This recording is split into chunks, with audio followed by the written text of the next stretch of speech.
What do you think the future of Bitcoin is like?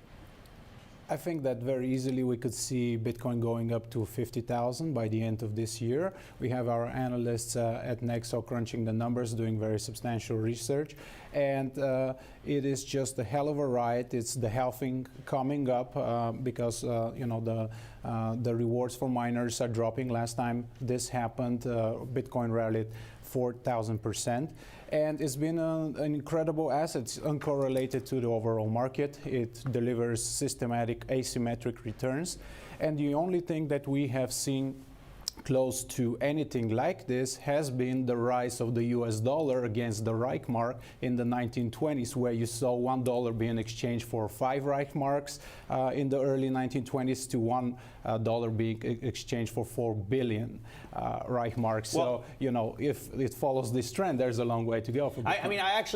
I did an experiment where I lived on Bitcoin for a couple weeks back in 2012 when it first hit $1,000, and people thought that price was insane, absolutely ridiculous to pay $1,000 for this digital token. Of course, now we're seeing it trade a little more than 7,000, but it's not any easier now in 2020 to spend Bitcoin on the street than it was back in 2012. It wasn't easy.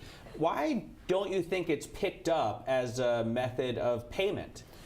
Well, that's a very good question. The initial idea was we're going to pay for coffees with Bitcoin, but obviously that has failed to materialize. I think the narrative now that is much more persuasive is that Bitcoin is the new gold.